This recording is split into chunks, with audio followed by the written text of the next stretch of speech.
There are two questions that everyone asks me when it comes to the disappearance of Brian Shaffer. Did he leave of his own accord, or was he the victim of foul play? Through our investigation, we are hoping to find answers to those questions. I am your host, Kelly Bruce, and this is Brian Shaffer, Dead or Alive, Chapter 3, The Inside Track. Brian Randall Shaffer, a second-year medical student at The Ohio State University, is a missing adult from Columbus, Ohio.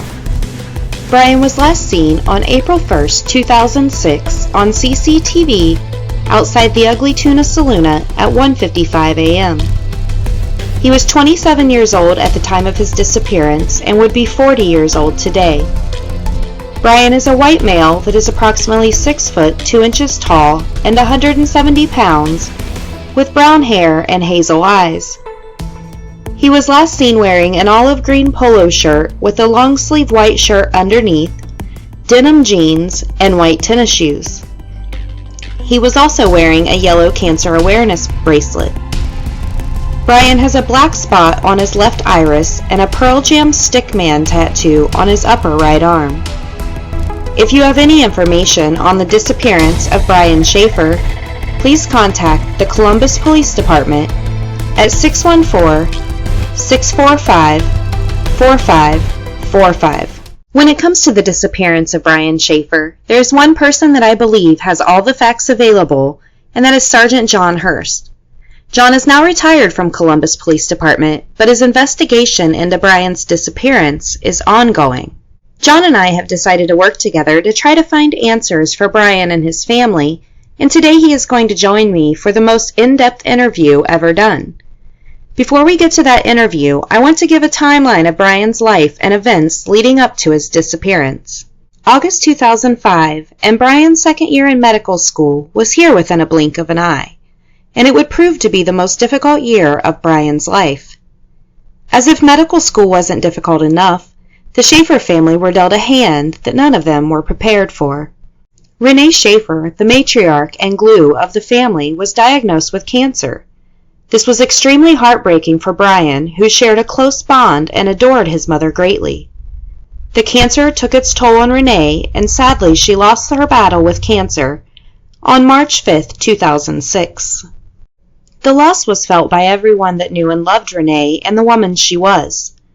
Brian's grief was overwhelming enough, but he was also dealing with the added pressure of his upcoming tests. The 3 weeks following Renee's death, Brian would go about his days while dealing with his grief.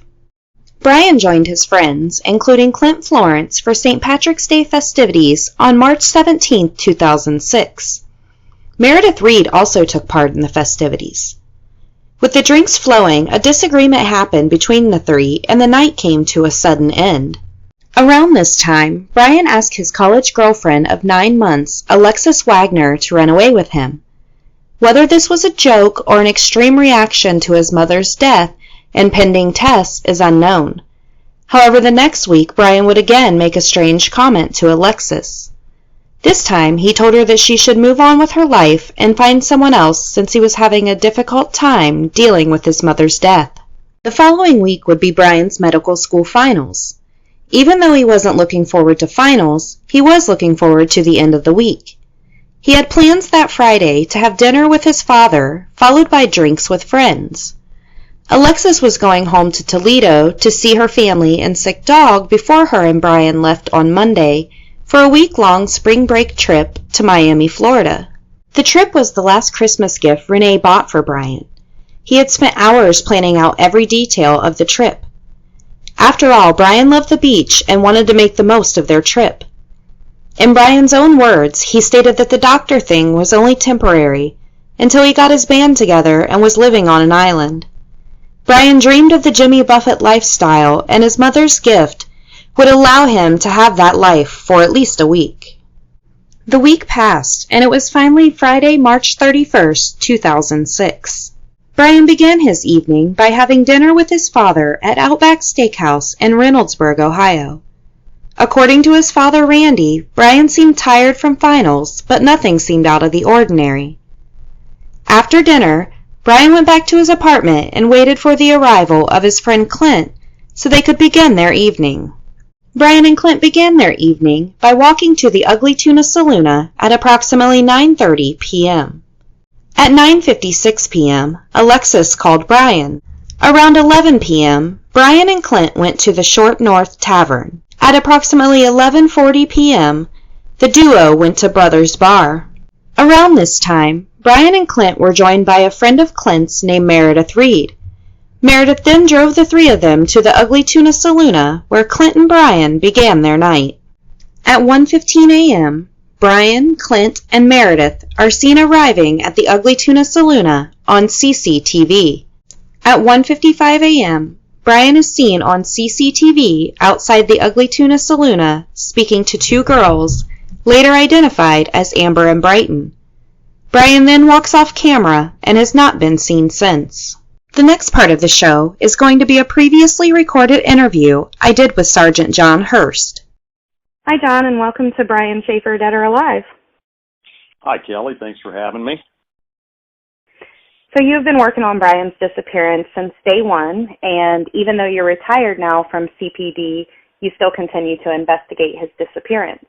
Why don't you tell all the listeners about your new venture? Oh, absolutely. Since I retired, I've started my own private investigation security company. It's the PAL Detective and Protection Agency. The website for that is paldetective.com. And part of the reason I did that was I know with a lot of missing person cases and different investigations, there's only so much police departments can do because of manpower. And a lot of times, they exhaust every avenue that they can get involved with and chase down. And at some point, 5 more cases come in. And I think it's important to have another option out there for people to turn to assist in looking for their missing. I agree with that.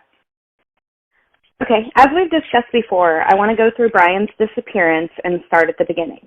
So let's go back to Monday, April 3rd, 2006, when the police report was filed. Tell me what you, as the lead detective, started doing. Well, once the report come in, the initial officer started looking at the homeless shelters, hospitals, the typical places that you would look for somebody that may have gone missing in a situation similar to Brian's. Once we checked all those places and we didn't discover any evidence that Brian had been in any of those locations, we started getting a little bit deeper into the investigation. We went to the Ugly Tuna Saloona, which was a Southgate company there, was in charge of the security cameras. We had them pull all the security camera video that they had. That was a big task for them because they had several cameras, and we ended up with I can't remember the exact amount, but I want to say about 15 discs of camera footage from the Southgate people. We also started talking to the family, trying to find out what other type of information we may have from them that could help with the investigation. We started doing a canvas, door to door, knocking on doors, asking people, if they'd heard or seen anything that morning. We had at one point the dive team, we had bike patrol, we had horse patrol, checking different locations along the Olentangy River. Down in that location, we contacted the phone company and started putting a ping out on his phone to see if we could possibly find a location through the cell phone that he had. It was just astronomical, the resources that we actually used in the beginning for this. It definitely sounds like it. So we have a pretty good understanding of Brian's timeline of events on March 31st to April 1st, 2006. However, we know nothing after 1:55 a.m. on April 1st. I want to talk about the Ugly Tuna Saloona and start with the CCTV footage. Tell me about the process that CPD used to go through the footage. Well, there's a couple different processes we use. Once we got the footage, I assigned a detective to review all the footage, and he actually did some at the office there. He would take it home, and he would connect a computer with the footage into his projection screen, and he actually put it on his basement wall, made it life-size, and he went through all the footage and documented people coming and going. There was a lot of man-hours put into just reviewing the footage and documenting all the people going into and out of the area. Okay, and that was Detective Edwards, correct? Yes, that's correct. Okay. Can you describe for us the exits on the second floor of the Ugly Tuna and the cameras they each had? Yes. On the second floor up by the escalators, there was a camera that actually shot down the escalators. Behind that camera, there was a stairwell and an elevator, and that went down into the service area for all the restaurants and things on the first floor. Also down there, the back part of the building was under construction. They were putting in some type of a food store. I can't remember the name of it now. But the floor was all dug up. There was a mound of dirt. It was just, typical construction of a brand new building. It's basically what it looked like. About the only thing they had installed at that time was the elevator shaft. They didn't have the elevator in there yet for the upcoming business. They had plywood locked with a chain and a lock at the exits in the construction site. It would be easy for somebody to get into that area. There was no barrier from the service entrance, and why anybody would go through there, it would be kind of treacherous a little bit, especially if you'd have been drinking, but it's not at all impossible for that to have happened. So you say all dug up and there was a hole. How big would you say that the hole was that they had dug, and tell me what you guys did to search down there? Well, the hole wasn't very deep. It was what they did is they dug out an area for the elevator shaft, and it was probably I don't know what typical size of an elevator. They can range in different sizes, but it was probably maybe a 6x6 area, and the hole might have been about 4 foot deep. So it really wasn't that deep where the hole was.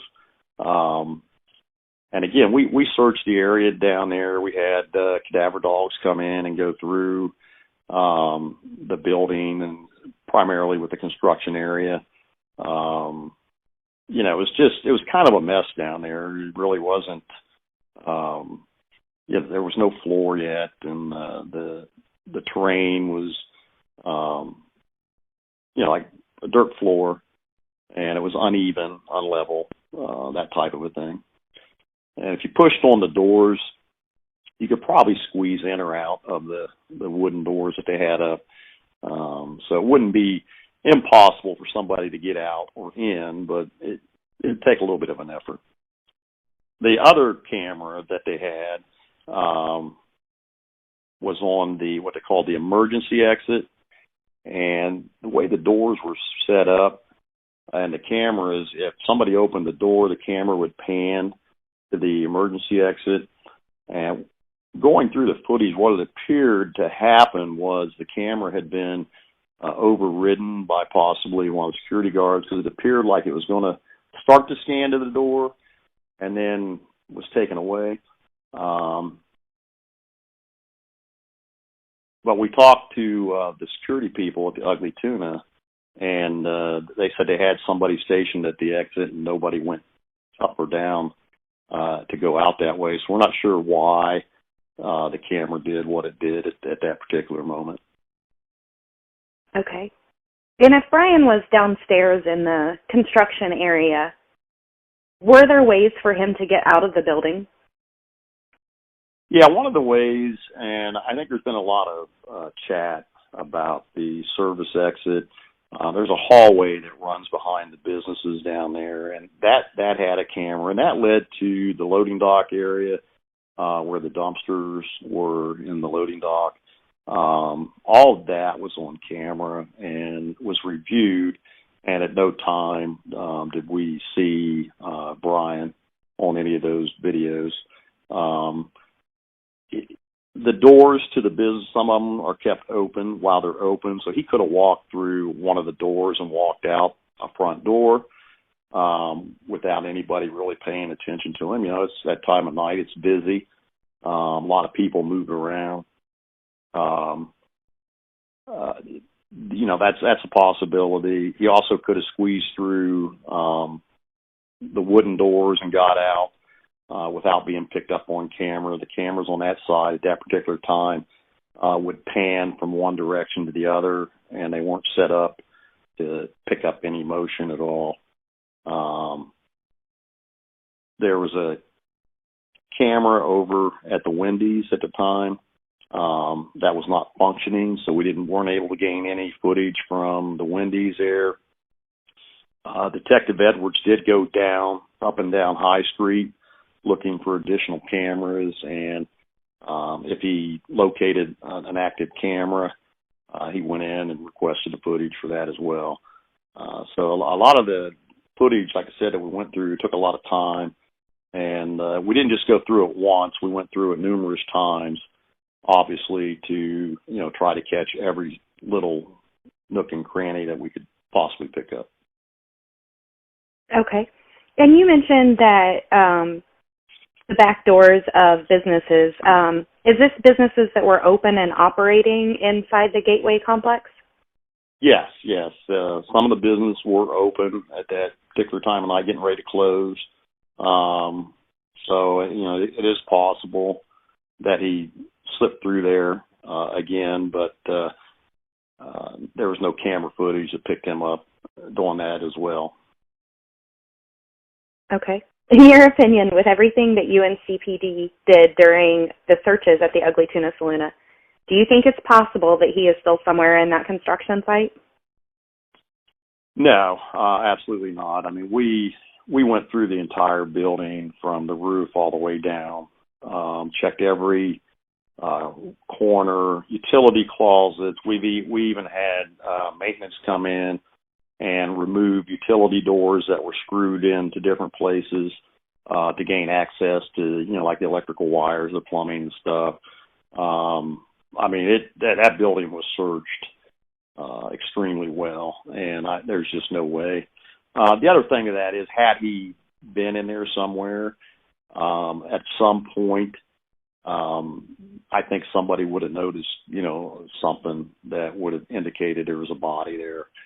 And, we would have been alerted. But again, we went through every stitch and corner of that building that we could possibly think of. Okay.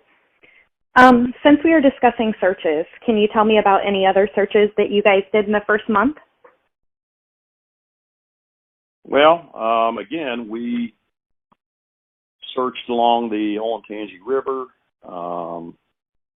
the bike paths. We did go check his home out, his apartment, to obviously see if anything had occurred there.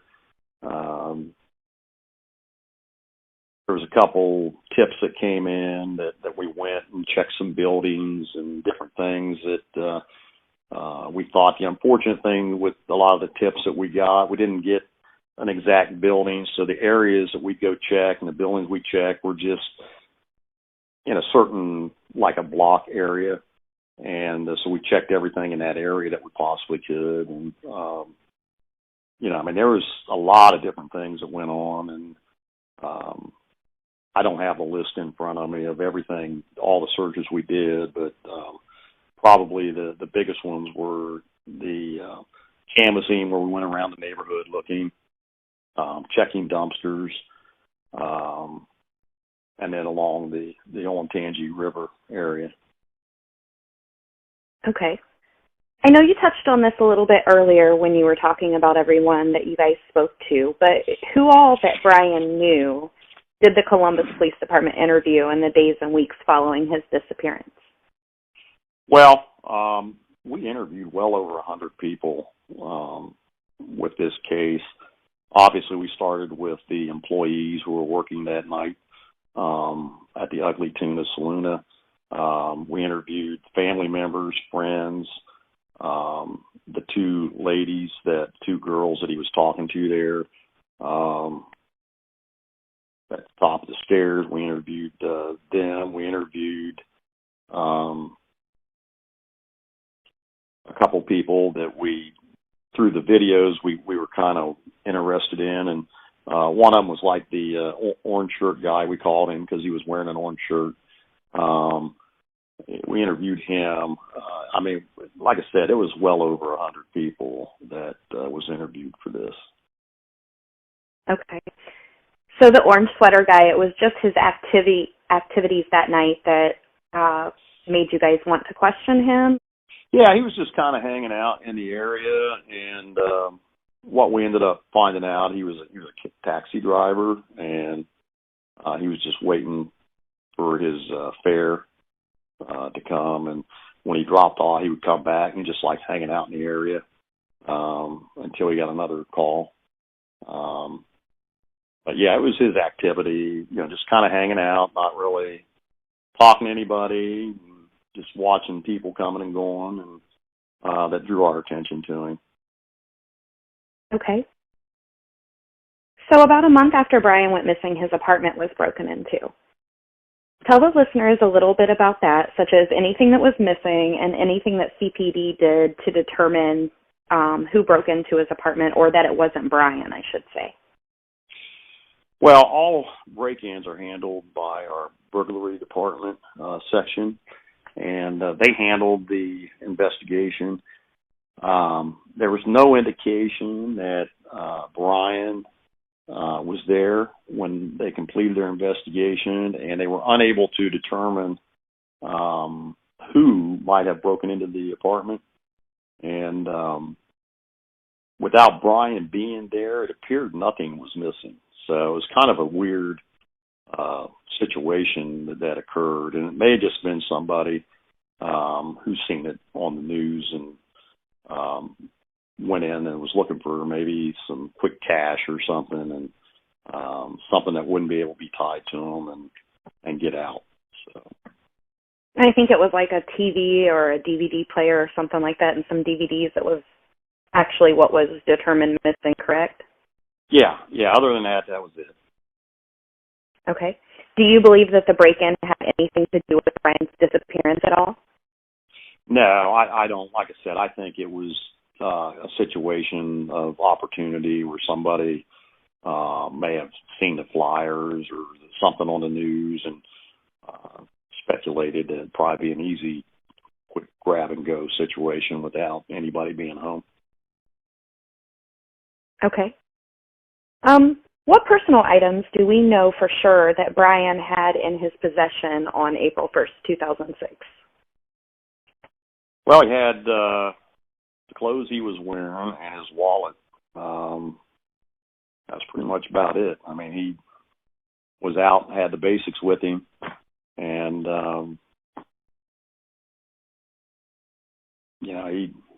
when you're going out to have a good time, you're not carrying a lot. So.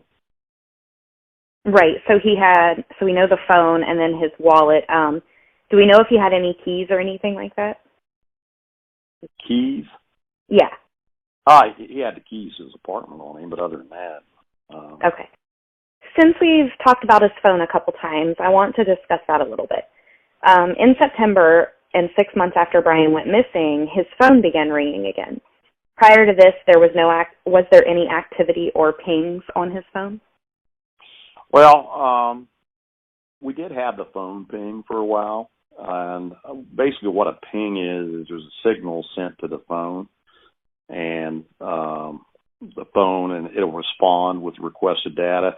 And back then, GPS really wasn't as big as it is now, so a lot of the pings that we did back then would give us a wide range of area. If you look at how accurate cell phone pings were back then, a phone could be up to 20 miles away when it pings, when it connects with a tower, and it could actually get a signal from 3 different towers in the area, and it can try to triangulate it.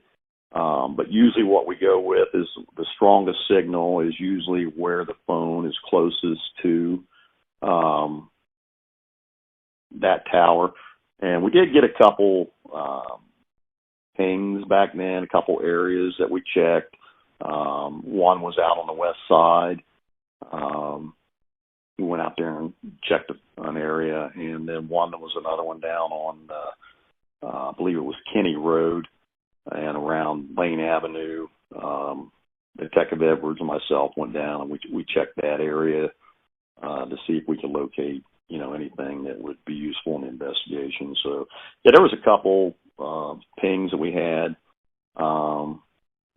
Again, we don't know how accurate they were back then because the technology wasn't as good as it is now. So, we went with what we had at the time. Okay. So were any of these pings from the Saturday or Sunday after Brian went missing? What we believe is kind of difficult when we talked to the phone company and they were relaying information to us from their engineer who looked into it. What we believe was on the evening, the morning when Brian went missing, that for some reason the phone might have been turned off, the battery went dead, there was no connection to it at all. And when we got these pings, that's what kind of got everybody's attention because obviously we're thinking, well, maybe the phone was turned on, maybe somebody found it. Yeah, I mean, all these things are going through your mind as to what it could be. So we went and checked the areas out where the pings were located. And again, unfortunately, the technology back then it wasn't as good as it is now. And even then, there was a little bit of speculation as to, well, did the phone get turned on? Was it the phone? Was it something else? And at this point, we believed that there was 2 pings, and we went and checked it out. So these were not necessarily usage pings, but more the phone communicating with the cell tower? Correct. What a lot of people don't realize is your cell phone, if it's on, is constantly updating its location with the towers. And I want to say it's at least every 30 minutes, if there's no phone activity, it'll connect to the closest tower. But when the ping sends a signal out and then the phone responds, that's kind of what got everybody's attention was a little bit, well, was the phone on? Was it a glitch in the system? It's, like I said, unfortunately, technology back then isn't what it is today. I mean, compared to what we can do or law enforcement can do with tracking phones now. Okay. So did the phone ping at all in September when it started ringing again? Well, we did contact the phone company, and the explanation that they gave us was if a tower is overloaded and they're having a lot of calls going through a particular tower at that time, and whatever tower the phone had connected to last, whether it was on or off, is where the signal would go.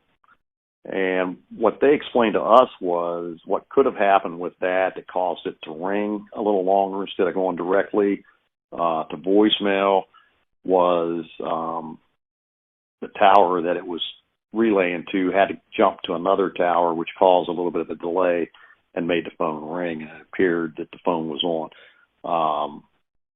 Again, that's speculation. We're not sure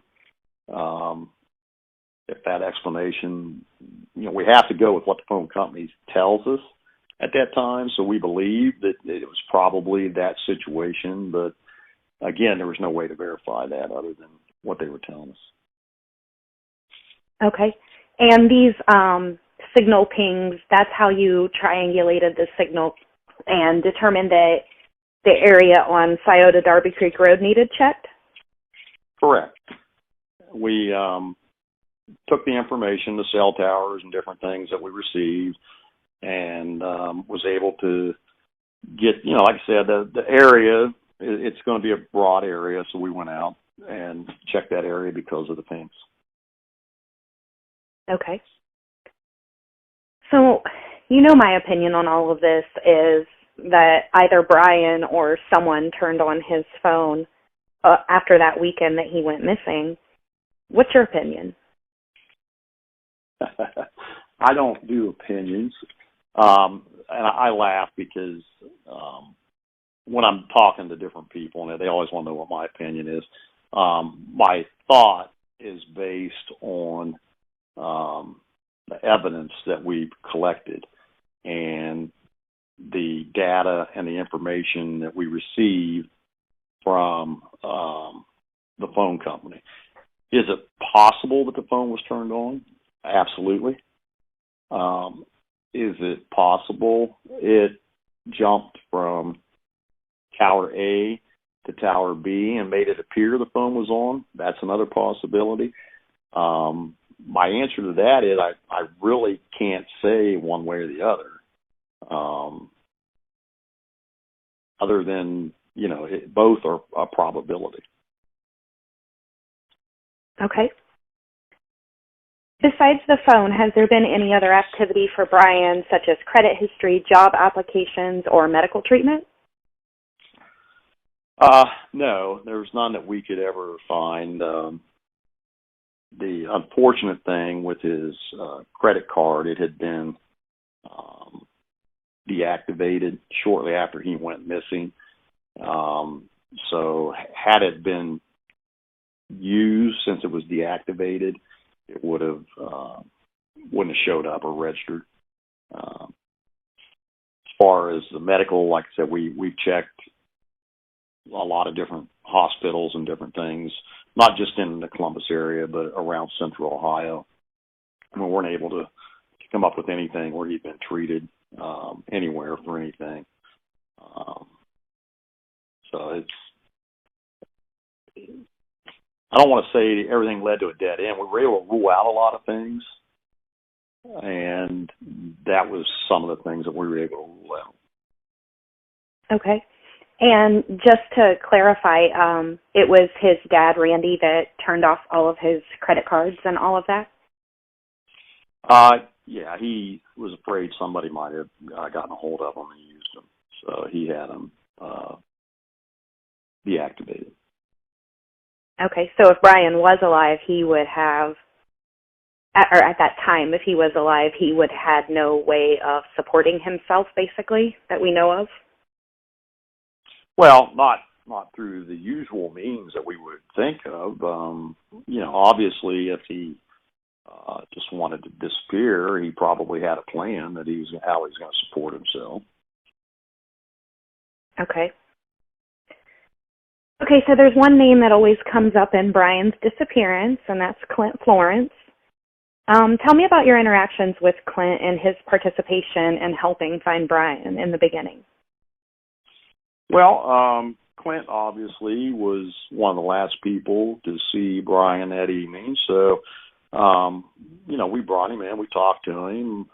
He sat down. He gave us an interview and answered all our questions and was really cooperative in the beginning. Then obviously at some point we started asking more questions with different people, and Clint was one of them. And at which time he thought it would be better to contact an attorney, and he contacted an attorney, and based on his attorney's recommendations, he pretty much stopped talking to us. Okay, so you guys didn't talk to him at all after he obtained an attorney? No, we did not. Okay. I've been told by a friend of Brian's and Alexis's dad and Don Corbett that CPD took Clint before a grand jury. Is that true? And if so, what was the outcome? Well, we did have a subpoena issued for him to come down to the grand jury. And, again, he came down with his attorney. The attorney spoke with the prosecutor at the time with the case and came back and said that his client would not be speaking with the grand jury. I'm going to pause for a second from my interview with John. I'm not going to lie, this causes so many questions for me. Early on, I was told that Meredith gives Clint an ironclad alibi. However, recently I received a statement Meredith gave to someone, and I would like to pause and read this to you. Here's my chronology as I recall it for the weekend of April 1st through April 2nd, 2006. April 1st, 2006, 12 a.m. Receive a call from Clint and offer to pick him and Brian up in downtown Columbus. 12:30 a.m. Pick Clint and Brian up on Vine Street by the North Market. Proceed to drive towards the Ohio State University campus and park in the garage by the Ugly Tuna. After Clint and Brian decide they want to go to the bar. Around 1, Brian disappears and shortly thereafter reappears, coming into the bar from the entrance at the top of the escalator. 1:30ish. Brian walks away from Clint and I and goes in the direction of the opposite corner from the entrance of the bar. Closer to 2. After talking to Clint while sitting at the bar, we realize that we do not see Brian anywhere. Clint and I proceed to walk through the bar several times and check the restrooms to look for Brian. When we could not find him, we each called him. I left a message telling Brian to give me a call if he needed a ride home. Clint and I walked to my car in the parking garage and went back to Clintonville, to the house that Clint was house sitting at the time. Around 10 a.m. Saturday morning, April 1st, 2006. I drive Clint back to his car at Brian's apartment, and we both drive back north of campus. Neither one of us went to Brian's door to check on him. I went back to my apartment off of Morris Road, and Clint went back to the house in Clintonville. Later on Saturday, I went to work out, either to the gym or Sharon Woods. Saturday evening, maybe around 9, Clint came over to my apartment and we watched a movie or TV for a couple hours. 11 p.m., Clint left. Sunday afternoon, April 2nd, 2006. I went to the gym and Clint called me asking for the police station phone number. At this point, he had heard from Alexis and they were worried about Brian. I gave him the number and proceeded to call the local hospitals looking for patients under Brian's name and also ask if anyone without ID had been admitted. Sunday around 3 or so, I went shopping at a store off Sawmill Road and called my mother to tell her that nobody had heard from Brian since I had last seen him on Friday night. Sunday evening, I was home. I might have spoke to Clint at some point later in the evening, but didn't hear anything until the next day, when it became more apparent that perhaps something was wrong and Brian might not be okay. We thought he would be home by Monday because he was supposed to leave for vacation, as I recall. Throughout the first week he was missing, we all thought he might just have left for a week, and would be back by the time classes started the following week. I will leave it up to everyone to decide whether that is an ironclad alibi or not. Now, back to my interview with John Hurst. So I'd like to discuss what we know about Brian the person and his relationships with his family members and friends. My reason for this is because I don't think the picture that has been painted is completely accurate. I've heard many times his relationship with his father was strained. Is that something you have heard as well or witnessed? Well, first of all, I want to say that I believe Randy loved his son. And as in some situations with fathers and sons or daughters, relationships get strained. And the information we got led us to believe that Brian was really close to his mother and interacted with her a lot more frequently than he would with his dad.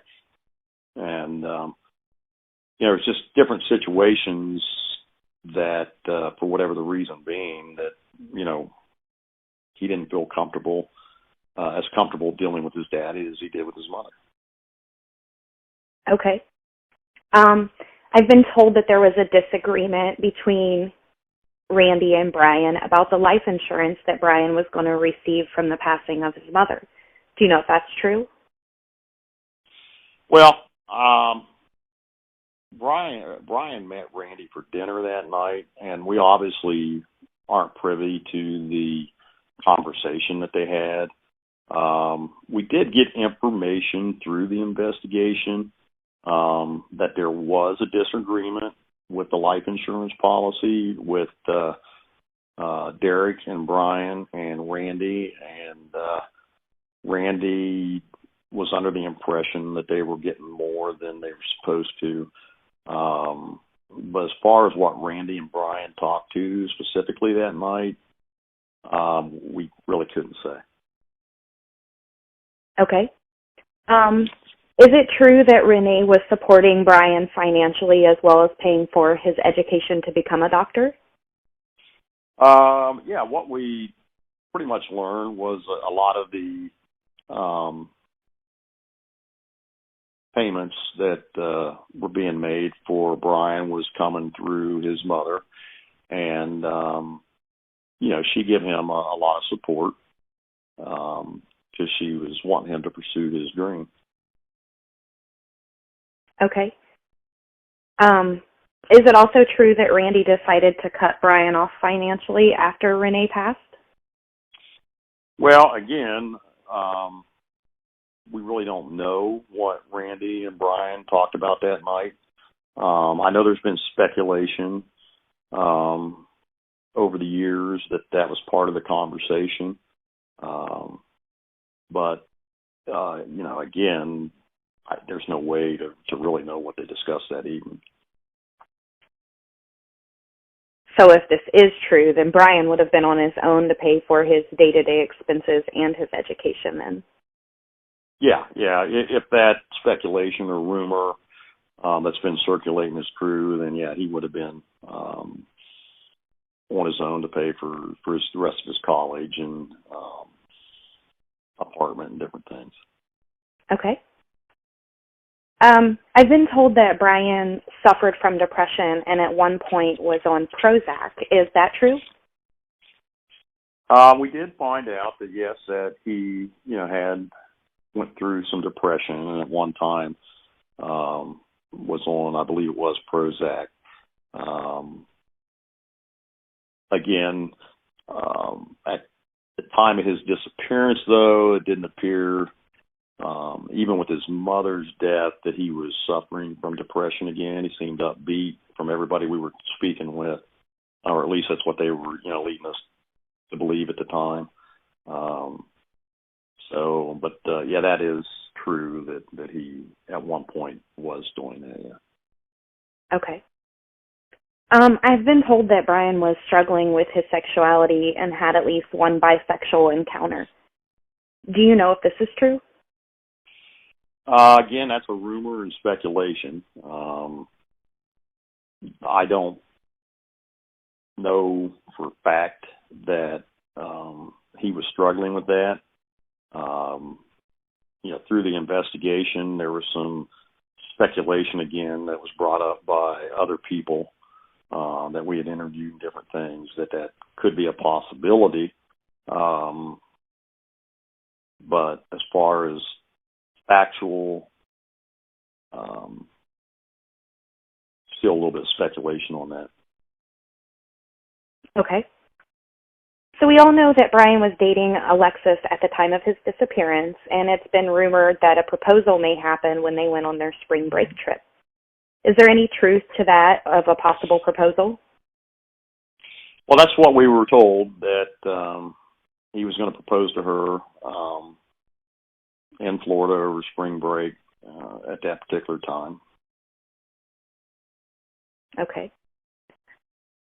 Okay. I know from just my communication with Tom and everything, which is Alexis's dad, that he thinks it was more just a rumor that was started, that he didn't think that they were quite there yet and ready for a proposal, or at least he didn't think Brian was. Yeah, that's a good possibility. Like I said, through the course of the investigation, interviewing different people, there were some people who were under the impression that that's what was going to happen. We never located an engagement ring or anything, and to our knowledge, none was purchased. So, okay.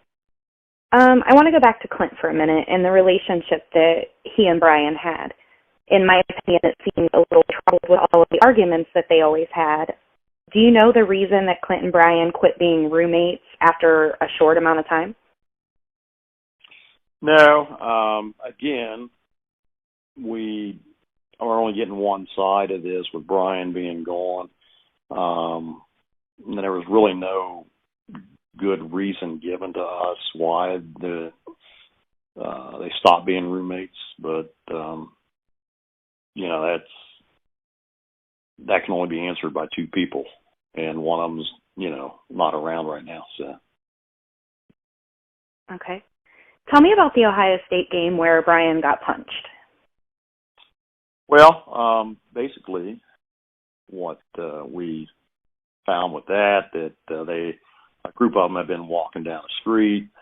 Somebody in the group made a comment to another group from the other opposite team, and which led to Brian getting punched in the face because they believed he was the one that made the comment.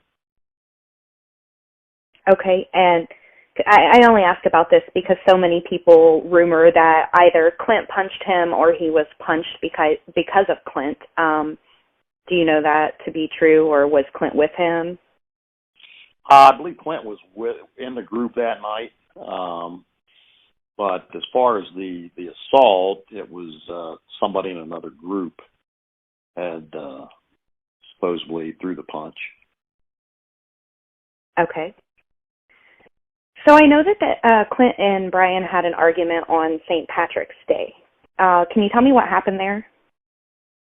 Well, basically what we were told is they had a disagreement inside one of the bars, and Brian left and went back to his apartment. I believe Meredith left a short time later and went over to Brian's apartment, and then shortly, sometime after that, Clint went over there, and they were all three over at the apartment. Don't know what the argument was about. It seems like after they got back to out of the club or bar, wherever they were at, things kind of settled down and went back to where they were. Okay. There was also an argument between Brian and Clint at the Ugly Tuna Saloon on the night Brian disappeared as well. Do you know what that argument was about? No, we were told that they had an argument, but with the noise in the background, the couple of people who were around them at the time said they were unable to hear what the argument was about, but they did have some sort of a disagreement. Okay. And who reported that argument? I want to say, if memory serves me correctly, I think it was either Meredith or one of the other two girls, Brighton. I actually asked Brighton that, and she said that it wasn't her, so I'm guessing that it was Meredith then. Okay. Okay, so I know that you let the facts lead you, and you don't do opinions, you do thoughts, and you never give an answer on which way you lean when it comes to Brian Shaffer's disappearance. But the podcast is called Brian Shaffer Dead or Alive. Which way do you lean more towards, Brian being alive or Brian being deceased? Well, I can articulate both situations. I'll tell you what I've always told the media. I don't believe it was a suicide. Most people who commit suicide want to be found. They don't want to be left laying somewhere. Was he abducted? Everything that we've looked at so far doesn't give us an indication that he was abducted. And then, could he have left on his own? Absolutely. He had a lot going on. Death of his mother, pressure, possibility of thinking about getting engaged, college exams, all kinds of things going on. He may have just said, "Hey, I'm out," and walked away. I've had people ask me, "What do you think he has amnesia? Could something happen to him where he could have amnesia?" And that's another possibility. So do I think he's dead or alive? I think the investigation, from what we've learned over the years, there's a strong possibility that he could still be alive. I'm going to stop the interview here, but you will hear more from John Hurst on the second part of this episode, Leads and Tips. Typically, I'd put a summary here of everything that we learned. However, I'm going to wait until next week when we finish up the second part of my interview with John. Brian Randall Shaffer, a second-year medical student at The Ohio State University, is a missing adult from Columbus, Ohio. Brian was last seen on April 1st, 2006 on CCTV outside the Ugly Tuna Saloon at 1:55 a.m. He was 27 years old at the time of his disappearance and would be 40 years old today. Brian is a white male that is approximately 6 foot 2 inches tall and 170 pounds, with brown hair and hazel eyes. He was last seen wearing an olive green polo shirt with a long sleeve white shirt underneath, denim jeans, and white tennis shoes. He was also wearing a yellow cancer awareness bracelet. Brian has a black spot on his left iris and a Pearl Jam Stickman tattoo on his upper right arm. If you have any information on the disappearance of Brian Shaffer, please contact the Columbus Police Department at 614-645-4545. You can follow Brian Shaffer Dead or Alive on Facebook, Twitter, and Instagram. Don't forget to join our private Facebook group to discuss each episode. You can listen to Brian Shaffer Dead or Alive on Podbean, Stitcher, iTunes, Google Play, iHeartRadio, Spotify, and many other listening sites. And don't forget to check out my other podcast, Missing in Ohio. Each episode features a different person missing from the state of Ohio. Thank you for listening to Brian Shaffer Dead or Alive, Chapter 3, The Inside Track. Tune in next time for Chapter 4, Leads and Tips.